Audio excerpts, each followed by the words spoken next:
Bien, mais bonjour à tous. Je suis très heureux de vous présenter aujourd'hui quelque chose ayant fait l'objet du cours, ayant été abordé lors du cours précédent, c'est-à-dire il y a une semaine, donc je crois que c'est le 21 octobre, et qui ne se trouve pas dans le podcast, qui est en fait le podcast de l'année passée. Donc on n'a pas trouvé de système pour podcaster le contenu intégral du cours de cette année, parce que je ne parviens pas à me connecter au réseau Internet ad hoc, en fait, dans le 2 pages.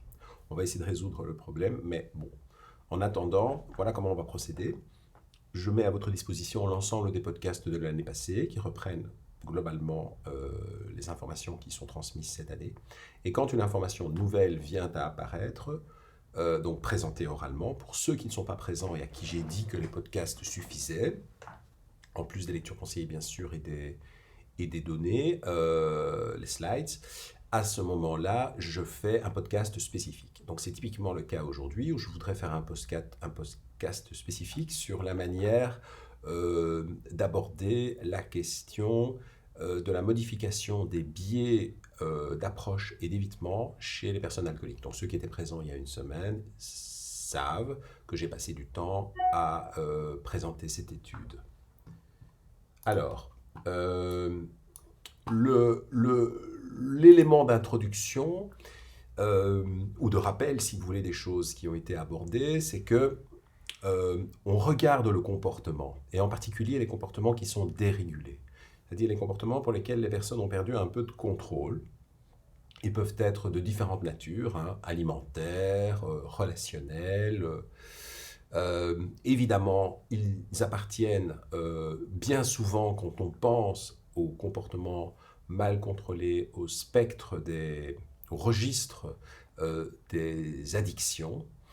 Et donc, on pense que les addictions reflètent en fait l'intervention d'un double système qui sont mesurables, appréhendables par l'expérimentation, et nous le verrons, c'est l'objet de la petite présentation d'aujourd'hui, modifiables, supposément modifiables par l'entraînement cognitif. Nous verrons dans d'autres, il y aura une autre présentation qui fera le focus sur l'utilité de la neurostimulation, qui aborde les choses un peu autrement, c'est-à-dire qui aborde d'autres registres que ceux qui sont abordés aujourd'hui. Car ce qui est important aujourd'hui, c'est clairement la question de l'hyperactivité, du traitement automatique de l'information qui caractérise un haut niveau d'impulsivité chez ces personnes. Donc il s'agit, pour faire simple, de personnes qui, dans un contexte bien déterminé, le plus souvent les contextes liés à l'apprentissage de la consommation de substances psychoactives, ou bien des contextes liés à des comportements dérégulés, tels que, pour n'en citer qu'un exemple, les joueurs pathologiques, les joueurs devenus pathologiques. Eh bien, dans ce contexte-là, se trouvent exprimées des fonctions mentales qui sont spontanées et automatiques. Voilà. Et je vais me concentrer uniquement sur cette question-là aujourd'hui et sur l'une d'entre elles, c'est-à-dire sur donc l'une de ces expressions qui sont les tendances d'action et d'évitement. Alors, j'ai déjà couvert une partie de la matière à ce sujet la semaine passée, et ça se trouve dans le podcast de l'année passée, donc qui vous est transmis cette année, c'est-à-dire les aspects méthodologiques, en l'occurrence certains outils peuvent être utilisés pour appréhender cela. L'un d'entre eux étant d'utiliser une sorte de petit mannequin qu'on rapproche le plus rapidement possible, que la personne a pour instruction d'approcher le plus rapidement possible d'une image, ou d'éloigner le plus rapidement possible d'une même image, le contenu de l'image faisant la différence et permettant de conclure qu'il y a plus d'activité, plus de rapidité à approcher qu'à éloigner, ce qui reflète un certain état des systèmes motivationnels de la personne spontanée. Le deuxième point sur lequel j'aimerais insister, la deuxième méthodologie pour laquelle j'aimerais insister, c'est la question de l'utilisation d'un joystick. Donc vous utilisez un joystick, donc ça a été présenté également l'année passée, et donc c'est dans le podcast qui est mis à votre disposition, et ce joystick, vous le poussez à chaque fois que vous voyez apparaître une image orientée d'un certain point de vue, et pas d'un autre, et vous le tirez quand elle est orientée d'un autre point de vue, par exemple légèrement par la gauche ou légèrement par la droite.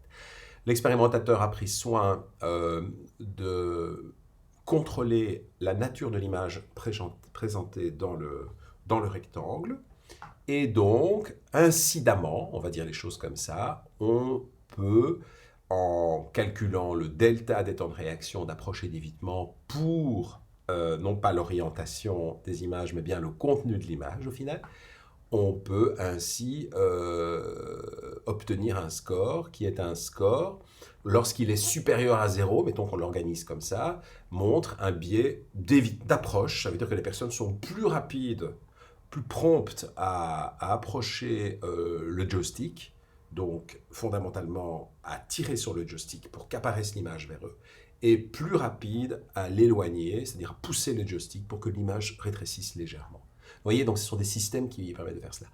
Alors, je ne rentrerai pas dans les grands détails de qu'est-ce que mesure cette tâche, parce que nous ne le savons pas exactement, et nous avons une série d'hypothèses, et ces hypothèses donnent lieu à des travaux, ces travaux donnent lieu à la construction de nouveaux outils d'investigation, et c'est un thème en soi, si vous voulez, de savoir comment on évalue les systèmes motivationnels en psychologie expérimentale. C'est un cours approfondi, en vérité,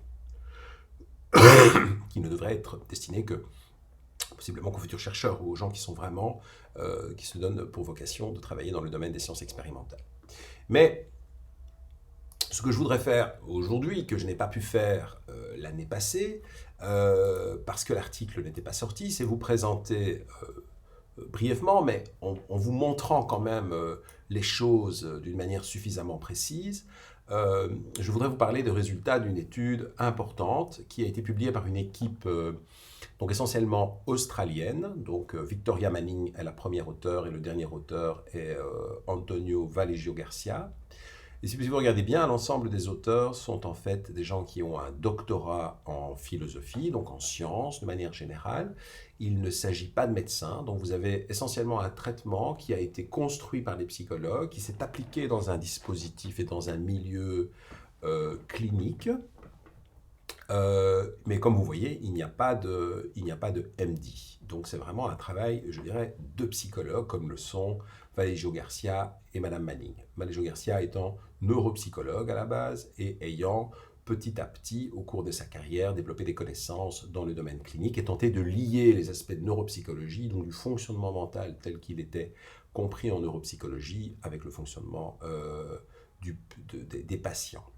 Donc il est l'auteur de nombreux essais cliniques, dont celui-ci qui est le plus fameux.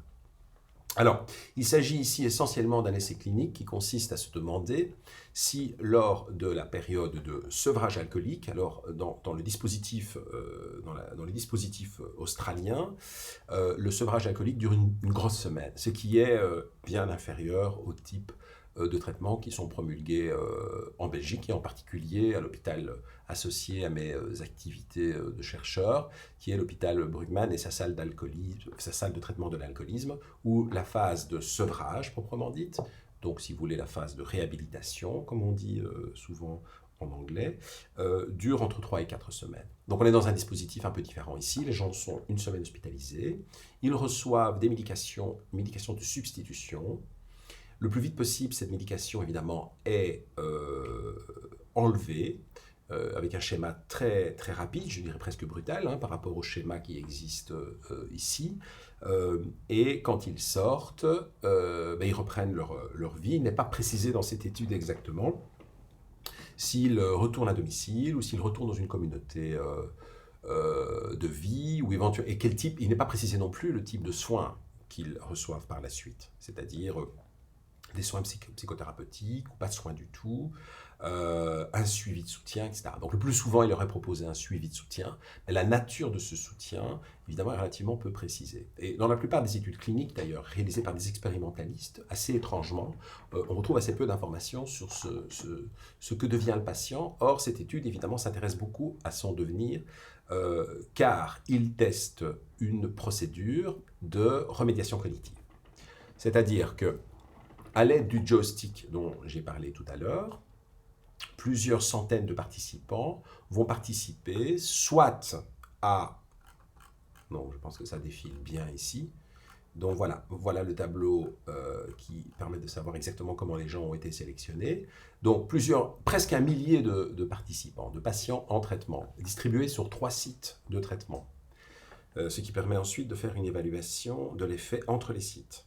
C'est un des points forts, je pense, de cet article, c'est que les résultats sont convergents d'un site à l'autre, ce qui est important, car nous pouvons imaginer que les résultats soient l'expression de l'interaction, de l'association entre ce qui est fait et un contexte de soins particulier, sachant que tous les centres de soins ne sont pas identiques dans le service promulgué. Donc, 3 sites, pas d'effet site, 1 millier de participants sélectionnés, je ne rentre pas dans les détails, mais beaucoup de gens rechutent. Beaucoup de gens ne rentrent pas dans les critères d'inclusion, le plus souvent parce qu'ils ont d'autres dépendances. Ils ne sont pas dépendants qu'à l'alcool, ils sont dépendants d'autres choses. Le plus souvent parce qu'ils ont d'autres maladies mentales invasives. Par exemple, une dépression, par exemple, qui dépasse de loin, je dirais, les signes de la dépression d'intensité modérée. Ce qu'on tolère assez facilement dans les études cliniques. Sans cela, on n'aurait pas de patients. Sachant que cette population, nous allons le voir, est extrêmement déprimée, en l'occurrence et anxieuse. Nous allons voir ça dans un instant. Donc, à peu près 1000 personnes enrôlées, en tout cas approchées, et donc 1000 personnes approchées, bon, c'est ce qu'on a ici, et au final, 300 personnes vont être randomisées. Ça veut dire qu'ils vont être tirés au sort pour appartenir soit au groupe qu'on va appeler CHAM, c'est-à-dire un groupe, ce n'est pas un groupe où on ne fait rien, c'est un groupe où on fait de l'entraînement, mais de l'entraînement pour lequel on pense qu'il n'a pas d'effet sur la personne. Il n'a pas l'effet supplémentaire que l'on attend dans le groupe qu'on appelle CBM. Alors CBM, ça vient de Cognitive Bias Modification, ça veut dire modification des biais cognitifs, à l'aide du joystick. Alors la procédure, elle est simple, elle est dans le groupe CHAM, d'entraîner l'association alcool-approche et alcool-évitement à 50-50. Ça veut dire que dans un cas sur 2, les gens doivent appuyer lorsqu'apparaît une image alcool. Un cas sur 2, les gens appuient quand il apparaît une image neutre. Enfin, je veux dire, poussent. Voilà. Et réciproquement et également pour les comportements, pour le fait de tirer le joystick. Donc 50-50. Donc on peut dire qu'on n'a pas formé du tout, parce qu'on est sur du 50-50, on n'a pas formé du tout d'association privilégiée. On n'est pas plus rapide, si vous voulez, ou meilleur au regard au nombre d'erreurs commises. On n'est pas plus rapide quand on a une image alcool qui nécessite, de par son orientation, de pousser, que quand on a une image neutre. Ça, c'est le groupe CHAM. Dans le groupe CBM, il en va tout autrement, car entre 90 à 100% des cas, ça dépend un peu des expérimentations, je pense ici c'est 90% des cas, il y a une association qui est encouragée. Cette association, c'est d'appuyer, donc d'écarter le joystick, de le pousser vers l'avant, chaque fois qu'apparaît une image alcool, et de l'amener vers soi lorsqu'elle est une image neutre. Voilà. Les études préliminaires, dont je ne parlerai pas ici, parce que j'ai eu l'occasion d'en parler déjà les années précédentes, dont vous avez les podcasts, ont indiqué quelques résultats favorables en faisant ce genre de choses. Ici, ce qui est testé pour la première fois, c'est un traitement dans le cadre du sevrage, c'est-à-dire 4 séances de 20 minutes. Voilà tout. 4 séances de 20 minutes. Donc c'est un des arguments forts de cet article, c'est que s'il y a une efficacité clinique au bout du compte, cette efficacité clinique ne demande pas énormément de ressources. Un local, un joystick, un ordinateur, 4 fois 20 minutes. Point. Alors, l'intervention va donc se dérouler et ensuite, les gens vont quitter l'hôpital et une phase de follow-up va être proposée. La phase de follow-up, c'est une phase au cours de laquelle les personnes vont être recontactées pour la plupart et catégorisés de manière binaire parmi les rechuteurs et les non-rechuteurs à partir de questionnaires qui ont une valeur prédictive assez bonne en vérité. Donc vous allez me dire, ça dépend beaucoup de la parole évidemment du patient, oui, sauf que cette parole est dans la plupart des études confirmée par un tiers par exemple, et aussi la cohérence des réponses fournies est analysée grâce à ce type de questionnaires, qui sont des questionnaires relativement explicites de manière générale. Et par ailleurs, les études précédentes ont montré qu'en posant suffisamment de questions sur les habitudes de consommation, sur l'état mental de la personne, sur le fait qu'il ait eu besoin ou pas de parler du fait qu'il ait rebu à quelqu'un, enfin oui, c'est un petit peu, c'est direct et indirect, on peut dire, on a une très bonne mesure de cela. Alors vous allez me dire pourquoi pas de mesure biologique de la rechute? Tout simplement parce que cette information est d'abord difficile à récolter, car elle suppose le consentement de la personne pour revenir alors qu'il a rechuté et se faire tester. La plupart du temps, les gens ne reviendront pas, ou difficilement, en tout cas pour l'alcool. En partie parce qu'ils auront peut-être perdu le contrôle. Et donc ils ne pourront plus organiser facilement un entretien qui ne porte pas directement sur la prise en charge de leurs problèmes. Certainement pas un entretien scientifique, en tout cas avec beaucoup de difficultés, c'est mon opinion, et c'est basé sur l'expérience que j'ai avec les personnes alcooliques. Donc tout ça se fait à distance. Et aussi, les mesures biologiques ont une valeur prédictive qui n'est pas mauvaise, mais qui n'est pas très bonne non plus, car, bien entendu, elles ne mesurent que la consommation récente et pas la consommation au cours, par exemple, de la semaine écoulée. Donc, en attendant d'autres mécanismes d'évaluation, il y a des mécanismes qu'on appelle les EMA, donc les évaluations momentanées, c'est-à-dire la possibilité, par exemple, qui est offerte à un participant d'utiliser une application, par exemple, et où il indique systématiquement son état mental, mais aussi son comportement. Là encore, on attend de lui qu'il dise la vérité, mais on peut aller plus loin également. On peut aller jusqu'à des systèmes de géolocalisation qui nous donnent une indication quand même assez nette du fait qu'il s'approche ou ne s'approche pas, il reste ou ne reste pas dans les endroits où il a l'habitude de consommer. Et ça, c'est particulièrement le cas chez des personnes qui consomment en milieu social. Ne riez pas, ce type d'analyse est en cours et ce type de méthodologie est en cours, notamment à Berlin, où une étude de très très grande ampleur regarde les différents mouvements géolocalisés pour avoir une idée, une approximation beaucoup plus fidèle à la réalité de l'attitude et du comportement du patient. Ici, il s'agit de messages auto-rapportés. Donc, 4 sessions, 4 jours de suite de CBM, donc le joystick biaisé, 4 sessions, etc. Alors, ce qu'on observe, le premier résultat de cela, c'est d'abord un petit élément sur la description de la population, parce que j'ai passé un peu de temps à le faire. Je trouve ça important parce que d'abord, ça ressemble vraiment à la population de toutes les études cliniques qu'on peut faire autour de la question du traitement de l'alcoolisme ou du diagnostic de l'alcoolisme ou de l'évaluation des mécanismes liés à l'alcool. En l'occurrence, il s'agit pour une majorité d'hommes, 2 tiers, 3, 2 tiers, 1 tiers, ce qui est tout à fait classique. On peut dire les choses comme ça, c'est même un peu moins de 2 tiers en l'occurrence, mais la plupart du temps c'est 2 tiers, 1 tiers, qui ont en moyenne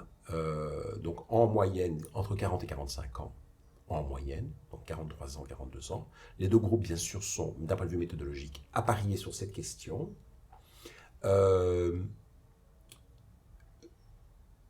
Ils ont le même nombre d'années d'éducation, ce qui est un point important également. Ils ne se différencient pas non plus en termes de profil clinique. Donc on les retrouve pour une grande majorité fumeurs, mais pas plus de fumeurs dans un groupe que dans l'autre.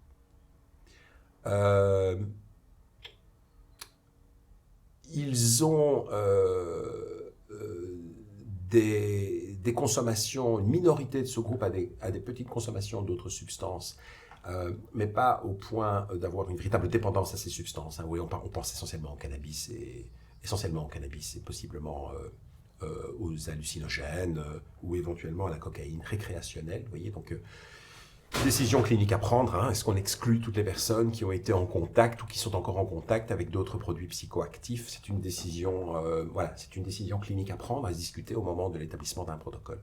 Bon, ici, ils ont une population relativement vaste, donc 300 personnes, c'est beaucoup pour un essai clinique. C'est ce qui fait d'ailleurs sa réputation, hein, c'est que effectivement les effets sont assez peu, je dirais, assez peu tributaires de l'échantillonnage. On peut dire ça comme ça. Même si un tiers seulement des gens qui sont rentrés en cure ont accepté, ou en tout cas sont parvenus à faire cette tâche. Soit parce qu'il y a eu des critères d'exclusion qui les ont exclus, soit parce qu'ils ont rechuté avant d'être recrutés ou pendant le recrutement. Il y a ça aussi.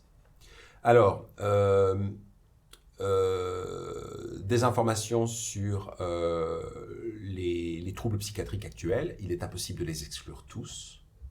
Et donc, effectivement, il y a des troubles psychiatriques associés, mais pas plus dans un groupe que dans l'autre. Donc, c'est contrôlé de cette manière-là.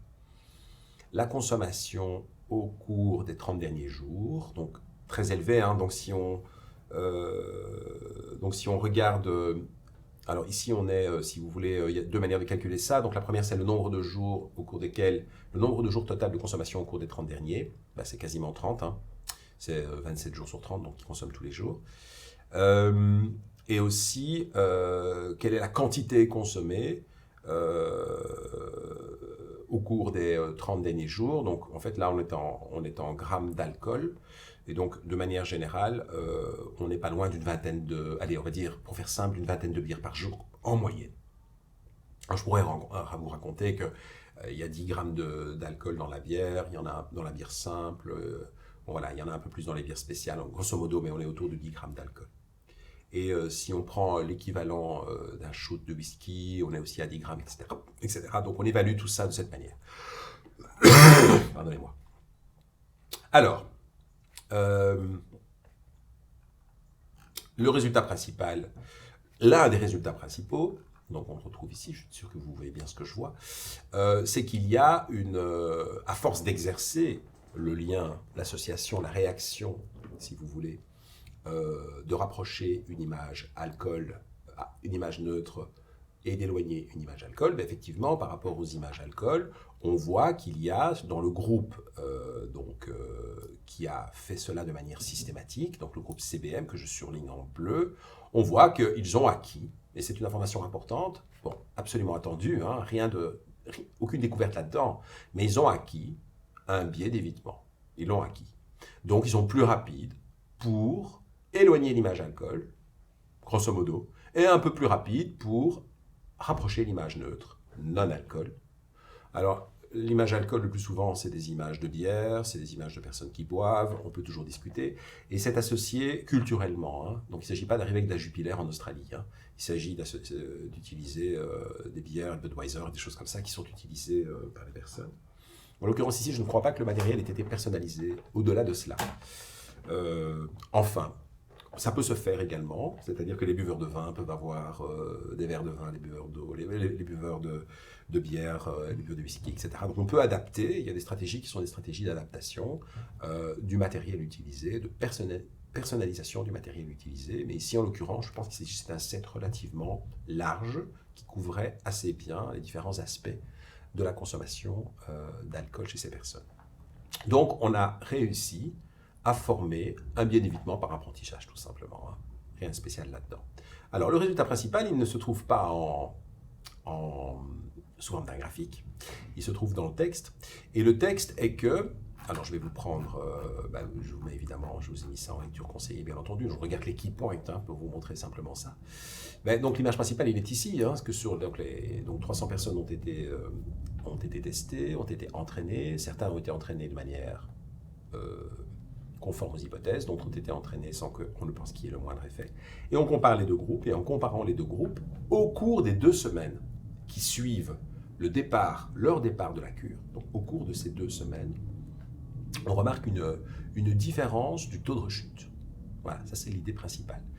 Alors, regardez les résultats, ils sont relativement problématiques. Hein. Néanmoins, lorsqu'on s'intéresse à l'efficacité de ce type de prise en charge, en l'occurrence, nos résultats, nous, je vous montrerai ça plus tard, mais nos résultats ayant utilisé la stimulation cérébrale, etc., chez les patients alcoolodépendants, aussi en phase de traitement, sont un peu meilleurs, peut-être parce que notre cure est un peu plus longue, et c'est peut-être lié à la nature aussi du programme clinique qui est proposé.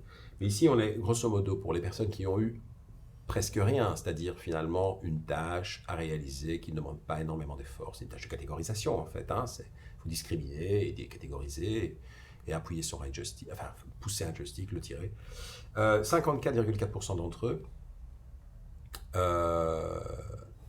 sont abstinents. Autrement dit, 46% d'entre eux ont rechuté. Alors, la rechute, c'est un terme qui est un peu excessif en l'occurrence, mais tout le monde l'utilise. En fait, il s'agit d'une reconsommation. Le critère qui a été utilisé pour catégoriser cette reconsommation, c'est qu'il s'agit d'une utilisation de plus de quelques verres un jour au cours des 15 jours.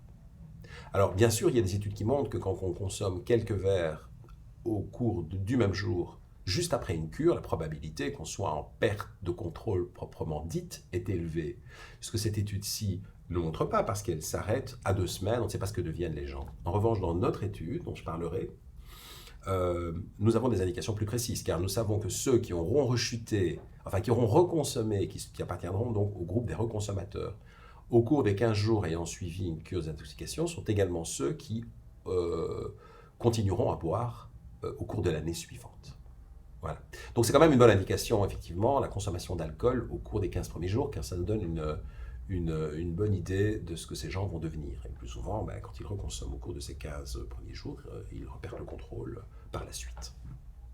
Alors, ce chiffre de 54% est à contraster avec les 63% d'abstinents dans le groupe qui ont eu toutes choses égales par ailleurs, c'est-à-dire la forme de traitement classique qui est proposée. En une semaine, ils ne savent pas faire grand-chose. Sur le plan psychologique, un peu de conseils, un peu d'écoute.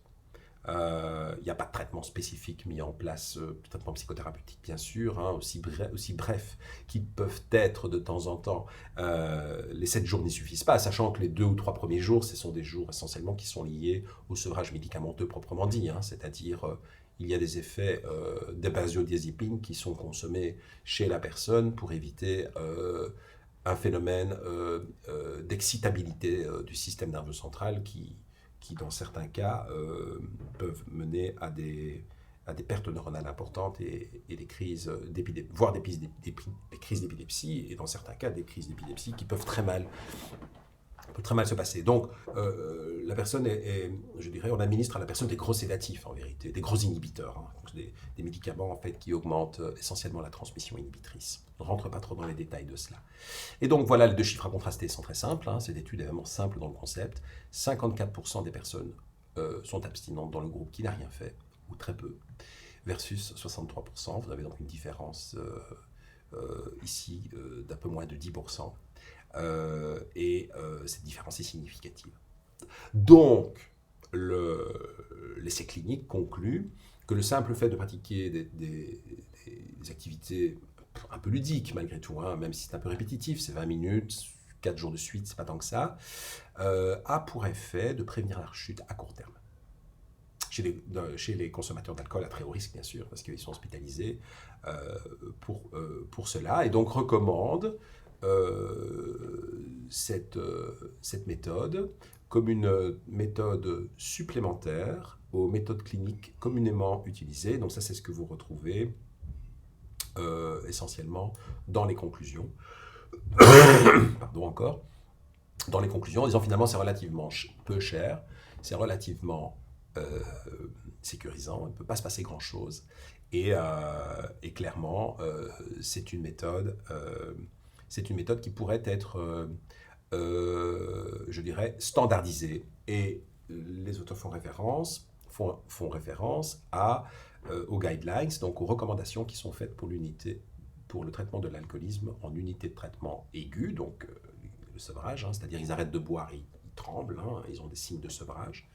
D'ailleurs, l'ampleur des signes de sevrage a également été contrôlée. Ça, je ne vous ai pas montré, mais je vous le montre également ici, c'est quelque chose d'important. Donc voilà, c'est le SADQ, donc c'est ceci. Donc ça, c'est l'ampleur des signes de sevrage tels qu'ils sont observés. Donc immédiatement à l'admission. Très très vite, ils reçoivent des médicaments pour que ces signes de sevrage soient réduits, évidemment. Et ils ne sont pas censés en avoir, des signes de sevrage, une fois que la médication a fait son effet, parce que ça a empêché ça. Donc voilà. Voilà pour le résultat principal. Alors, cette étude n'est pas exempte de limites, bien entendu. J'ai un peu parlé de cela. Une des limites que je vois dans cette étude, qui est plutôt un étonnement, c'est qu'effectivement, ces essais cliniques-là, ainsi que donc tout essai clinique qui devrait finir dans une grande revue, et c'est le cas pour cette revue, qui est une grande revue de psychiatrie, hautement prestigieuse, on peut dire. Tous les essais cliniques doivent faire l'objet d'un pré-enregistrement. Ça veut dire que tous les objets cliniques doivent faire l'objet d'une phase de description du protocole, des ressources, des méthodologies, enfin toutes ces choses-là. Et le préenregistrement faisait rapport que le résultat clinique principal était celui qui se produisait 2 semaines après la cure des intoxications, mais également ce qui se passait après 1 mois, après 3 mois, après 6 mois et après 1 an. Or, cette étude ne mentionne que ce qui se passe après 2 semaines. Ça veut dire que n'est rapporté dans cette étude que le résultat, qu'une partie des résultats de l'étude préenregistrée. Ça m'embête un petit peu, parce qu'on pourrait penser qu'ils n'ont pas simplement eu le temps d'aller au bout de l'année, mais l'étude préenregistrée indique les moments de début et les moments de fin, et à la lecture de cette étude préenregistrée, qui est en accès public, on n'a pas du tout de problème. C'est-à-dire que les auteurs auraient eu tout à fait le temps de rapporter ce qui se passe par la suite. Bon, ça ne m'aurait pas déplu, nous l'avons fait, d'indiquer que l'effet, par exemple, ne survit pas à 3 mois, à 6 mois, à 1 an, etc. Les informations confidentielles que j'ai obtenues, c'est qu'il survivrait jusqu'à 3 mois, et puis après, il s'estomperait. Ce qui est bien logique. Enfin, je trouve qu'une étude d'une telle envergure pourrait faire l'objet de... Alors, la force de cette étude, c'est qu'il s'agit d'un design double aveugle. Donc ça, c'est important. Ça veut dire que le participant ne sait pas dans quelles conditions il se trouve, mais en fait, il le devine très vite. C'est un point important à souligner. Il le devine très vite, car il voit assez vite, alors que ce n'est pas le cas lorsqu'on fait de la neurostimulation, où la personne ne sait pas exactement s'il a reçu du courant ou pas. Ici, il voit quand même assez vite, alors qu'il appuie, qu'il pousse le joystick dans une situation et pas dans une autre. Donc, on a quand même, à mon avis, une capacité de discrimination qui est relativement élevée. Ce que les auteurs tentent de nous convaincre, c'est que cette connaissance explicite n'influe pas sur les résultats. Ça, c'est un premier point. Alors, là où il est en double aveugle et là où il est intéressant, effectivement, et ça demande un peu plus de réflexion, c'est sur le fait que l'examinateur, en fait, il possède un code, lui. Mais il ne sait pas si la personne se trouve dans la condition de l'entraînement actif ou de l'entraînement placebo. Donc, c'est intéressant parce que, de ce fait, il n'influence pas. Donc il n'est pas, par exemple, particulièrement optimiste dans certaines conditions et particulièrement optimiste dans son style relationnel. Voyez, donc on contrôle ça comme ça avec cette technique de double aveugle. Vous avez certainement entendu parler de double aveugle à propos des essais cliniques, évidemment, au cours soit de traitement, soit de vaccin de la Covid-19. On n'a parlé que de ça, donc je pense que je n'ai pas besoin de vous le dire. Un deuxième point fort de cette étude, c'est qu'il s'agissait donc de 3 à 4 unités de traitement. Ça veut dire que c'est du multicentrique. Donc ça, effectivement, c'est beaucoup plus puissant parce que c'est généralisable au minimum. Donc, si ces hôpitaux font plus ou moins la même chose, et c'est le cas, ils diffèrent aussi également un peu, mais ces différences n'impactent pas sur les résultats observés. La grande limite de cela, de cette étude, est celle qui nous amène à probablement réfléchir tous ensemble, peut-être vous de votre côté également, pour ceux que ça intéresse, c'est de se dire que la mesure du biais d'évitement qui est mis en place n'est pas la raison pour laquelle le traitement est efficace. L'intervention, si vous voulez, est efficace. Donc on ne retrouve pas ce qu'on appelle en statistique de médiateur. Donc autrement dit, on n'a aucune idée de pourquoi ça fonctionne. Et ça, c'est la grande limitation. On sait que ça fonctionne dans une certaine mesure, la mesure que je viens de vous indiquer, donc vous voyez que c'est l'avantage de ces approches expérimentales, c'est qu'on peut mesurer très exactement la mesure de l'effet. On sait que ça fonctionne dans une certaine mesure, mais on pense que cette mesure n'est pas déterminante, que cette mesure n'est pas identifiée. Voilà, enfin que le mécanisme de cet effet, de cette action, n'est pas identifié. On ne sait pas pourquoi ça fonctionne. Plusieurs hypothèses nous viennent à l'esprit. Eux également ont testé plein d'hypothèses, une meilleure capacité de contrôle, une diminution de l'appétence, de l'appétit, si vous voulez, pour les images alcool, donc ce qu'on appelle le phénomène de dévaluation des propriétés motivationnelles.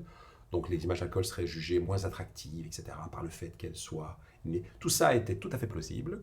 Des centaines d'études ont montré que des manipulations cognitives ont des effets sur ça, ont des effets sur l'évaluation des images, donc j'aime bien, j'aime pas, elle m'attire, elle ne m'attire pas, ont des effets sur les capacités de contrôle, le plus souvent très transitoirement, etc., etc. Mais dans une étude clinique comme celle-ci, rien ne résiste. Donc nous ne savons pas pourquoi ça fonctionne, mais nous savons que ça fonctionne. Et ça sera mon mot de la fin, car c'est une question. Qu'est-ce qui pourrait... comment peut-on compléter ce travail? On voit qu'il faut quand même beaucoup de participants pour voir des effets. Ça aussi, ça mériterait d'être discuté. On a effectivement des effets, mais à partir de plusieurs centaines de participants. Comment pourrait-on éventuellement potentialiser, augmenter ces effets? Alors, il y a quelques pistes qui sont proposées par les auteurs, et c'est des pistes tout à fait passionnantes, qui consistent à dire, par exemple, que par exemple, les images non-alcool pourraient être des images plutôt d'être des sodas, par exemple, ou des verres de lait, ou des choses comme ça. Ça pourrait être des images qui correspondent à un but que la personne s'est assigné. Donc ça pourrait être, par exemple, si quelqu'un veut être abstinent au motif d'aller faire du sport, des images de sport, par exemple. Bon. Ça nous amène très loin, évidemment, mais on voit quand même poindre à travers ce type d'essais cliniques. Ce qui est intéressant, c'est le jugement de la communauté scientifique sur ces résultats. Vous voyez. Moi, je vous présente des résultats qui sont encourageants, intéressants, mais pour lesquels nous possédons finalement assez peu de connaissances sur les mécanismes d'action. Mais la communauté scientifique et les journaux scientifiques ont considéré que le résultat était suffisamment intéressant, je dirais, pour être publié au plus haut niveau possible dans le domaine de la psychiatrie. Ça indique quand même que, de toute évidence, nous manquons de moyens de traiter l'alcoolisme, tout simplement. Nous manquons en tout cas de preuves évidentes, ce qu'on appelle en anglais les evidence-based, et qu'il y a de toute évidence une place pour le fonctionnement cognitif, y compris sur l'intervention, ce qui n'était quand même pas évident il y a une vingtaine d'années, ça ne s'était jamais fait. Et que cette place, même si elle est pas complètement justifiée, en tout cas par la connaissance des mécanismes, semble justifiée par la connaissance des résultats.